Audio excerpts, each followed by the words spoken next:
अशा हुंकारावर साहेबाने होकार दिला आणि साहेब म्हणे विचारू प्रश्न. बाबा म्हणे चालाव नाही. का बरं? प्राधान्य मला मिळायला पाहिजे. मी अनाडू आहे आणि नुसता अनाडी नाही, सिनियर सिटीजन एसटी वाला सुद्धा तिकीट लेतात नाही आमनापासून. मला प्राधान्य मिळालं पाहिजे. साहेब म्हणे विचार. विचारून काय विचारशील? आता बाबा जरी काही शिकला नव्हता तरी पावसाळे किती खाल्ले होते? 60-70 पावसाळे बाबाचे, म्हणजे काड्याचे पांढरे झाले होते. बाबा काही सामान्य नव्हता, शिकलेला नव्हता. पण बाबाने पहिला प्रश्न टाकला साहेबाला. म्हणे साहेब सांगा, जगात असा कोणता पक्षी आहे जो पक्षी खाली जमिनीवर बसला की त्याला 2 पाय असतात, उड्डाण करायला लागला की त्याला 3 पंख फुटतात, उड्डाण करून त्याने भरारी घेतली की ते 5 पंख दिसतात, आणि ज्या वेळेस खाली यायला लागला की पुन्हा ते कमकुवत होतात आणि पुन्हा 2च पाय त्याला शिल्लक राहतात.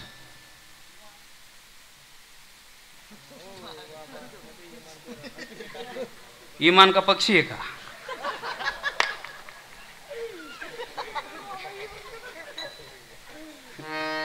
बाबाने प्रश्न टाकला आणि साहेबले थंडा घाम सुरू होईना.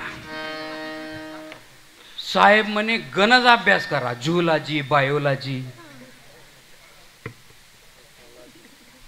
जलचरे, वनचरे, सर्व शिकलो, पण असा पक्षी काही सापडेल नाही. साहेब म्हणे बाबा काही ऑप्शन्स, काही लाईफलाईन? बाबा म्हणे कोणले बी फोन लाव, भारत सोडून कोणत्याही देशात लाव, तुला पटेल तिथं लाव. म्हणे अवधी, म्हणे आपली काही टिक टिक टुक टिक सुरू होईल नाही, कोण बने करोडपती सारखी. अर्धा तास काय 1 तास घे, तुला पाहिजे तेवढी मुभा. साहेबाने जे सुरू केलं, इकडच्या लायब्ररीत तिकडच्या लायब्ररीत, या प्राध्यापकाला त्या प्रिन्सिपलला फोन लावून कंटाळा लावू. अर्धा तास झाला, 1 तास झाला, साहेबाला उमजे ना. साहेब म्हणे आठवून का एसी ना डबा मानिकी जाऊ.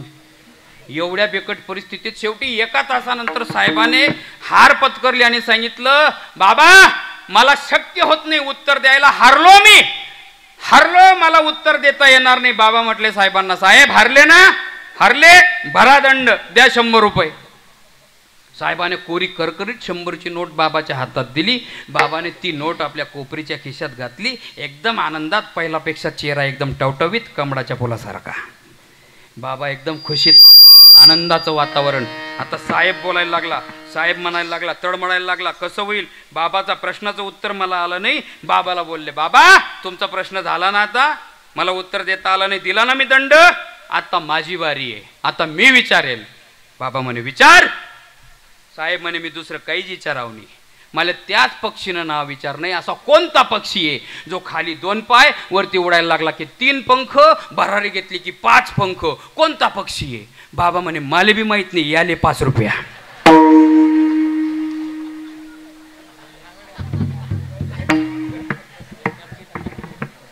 असं तर 8 दिन सराव नाही हो, पण ते मला समाधान नाही देत बरं का.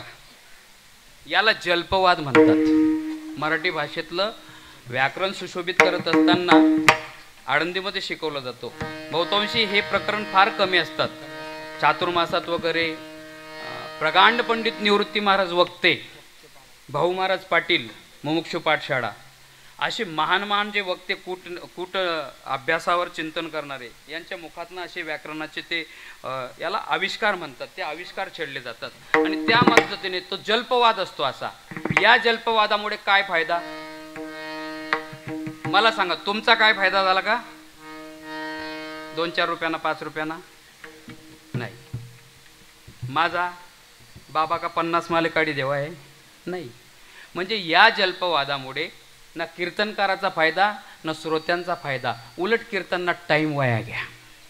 याला जल्पवाद म्हणतात. मला सिद्धांत पटवायचा आहे, जल्पवाद आहे. आणि असे जल्पवाद करणारे, विनाकारण असणारे लोक होते बाळासाहेब ठाकरेंच्या जवळ. त्यांना डावलून दिलं, त्यांनी डावललं नाही, हाकलून दिलं. आता कोणले हाकलेले तुम्ही डिक्शनरी चेक करल्या. मला नावं विचारायची कारण परंपरा नाही. मला सांगायचं, या 4ही वादांना टाळून संवाद साधून जगताच्या उद्धारार्थ कार्य तत्परतेच्या माध्यमातून जीवन जगणारा तो आपलं कार्य प्रखरतेने पार पाडत असताना या विभूतीच्या माध्यमातून या पदावर आरूढ होतो की त्याच्या जीवनामध्ये त्याचं एकच कर्तव्य आहे, धर्माचे पालन. फक्त धर्म, धर्मच बाबरी मस्जिद पाडायचं कारण का? प्रखर उत्तर आहे त्यांचं, तीक्ष्ण उत्तर आहे. याच्यावर अगदी मी सरळ बोलून जातो, आता चरण म्हणायला वेळ नाही. सरळ उत्तर आहे, बाबरी याचं अस्तित्वच नाही तर त्याचा काय संबंध आहे तिथं? म्हणजे तो ढाचा पाडला, मग त्या ढाचा पाडून काय असंवेदनशील वातावरण दंगलीच घडवायचे असंच प्रकरण ना? बाळासाहेब ठाकरे म्हणे नाही नाही, बाबरीचा ढाचा पाडून काही नुकसान झालं नाही. जे आस्थेच्या प्रश्नाच्या माध्यमातून अगोदर प्रभू रामलल्लाचं मंदिर होतं, ती बाबरी पाडून नुकसान झालं नाही, पण मंदिर नक्की प्रज्वलित झालं आणि मंदिर उदयाला आलं. ही क्रांती त्याच्या माध्यमातून झालं. ही तीक्ष्ण उत्तरे हाते घेऊन बाण फिरे. आणि अशा माध्यमातून जीवन जगणारा व्यक्ती कोणत्याही प्रकारे कोणालाच घाबरत नाही, कोणालाच नाही. म्हणजे किती किती प्रयत्न त्यांच्यासाठी केले, त्यांना मारण्याचे कट रचले. अगदी तुम्ही याच्यापासून बघा, दाऊद पासून तर ते कोण कोण त्यांना मारण्यासाठी त्यांच्यावर घरावर हल्ला करण्यापासून सर्वांचे, अशा माध्यमातून त्यांना कोणालाही न कोणत्याही प्रकारे न भिणारं व्यक्तिमत्व महाराजांनी अभंगाच्या शेवटच्या चरणात. नाही बिडबाड नाही बिडबाड नाही बिडबाड नाही बिडबाड नाही बिडबाड नाही बिडबाड नाही बिडबाड नाही बिडबाड नाही बिडबाड दुःखा मने साना थोर दुःखा मने साना थोर साना थोर याची आमा करणे काम याची आमा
होते अधिक ते सरते करून घ्यावे तुमचे विनवित असे पायाच्या प्रसादे काही बोलिलो विनोदे मज क्षमा करणे संती नभे अंगभूती नवे हा उपदेश तुमचे बडबडिलो शेष तुमच्या कृपेचे पोचणे जन्मोजन्मी तुका म्हणे बोलता बोलता मर्यादित वेळेच्या जवळजवळ 15 ते 20 मिनिटं पुढे गेलो त्याबद्दल क्षमा याचना करतो. अभंगाची संकती संत परंपरेच्या माध्यमातून संतांचे अवतार कार्य दर्शवतात. पण एका महापुरुषाची विचारधारा धर्मासाठी जर काही करत असेल तर त्याला संगती लावण्याचा छोटासा प्रयत्न मी याच्यात केला आहे. याच्या बाबतीत विपर्यास करण्याचा कोणी प्रयत्न करू नको. तरी बोलताना जर काही वाईट शब्द मुखाद्वारे निघाले असतील तर बुद्धीचा दोष, जे चांगलं असेल ते सद्गुरूंच्या कृपा आशीर्वादाने समस्त प्रेममय असणारी मंडळी आतापासून अगदी नाना असू द्या, आमचे दादा असू द्या, भगवान दादा असू द्या, सुदाम आबा असू द्या, श्री नाना असू द्या, आमचे माऊली असू द्या, सर्वांच्या कृपा प्रेमाच्या माध्यमातून इथपर्यंत आकलनीय झालो आणि असंच प्रेम वृद्धिंगत व्हावं अशी आशा बाळगतो आणि या सेवेला पूर्ण विराम देतो. ज्ञानेश्वर माऊली ज्ञानराज माऊली महाराज ज्ञानेश्वर माऊली हा विठ्ठल जय जय विठ्ठल हा बोलिलेले रेडी वा पुढे उतरे खाली बसा. तुम्ही सिद्धा नाही उचारिला करला ओ करा क्षमा अपराध महाराज तुम्ही खाली तुका बसा. म्हणे तारे स्वरा गपाया पैकी जरा ओ करा क्षमा अपराध महाराज तुम्ही सिद्ध ध्यान ध्यान दे. करा. 2 मिनिटं खाली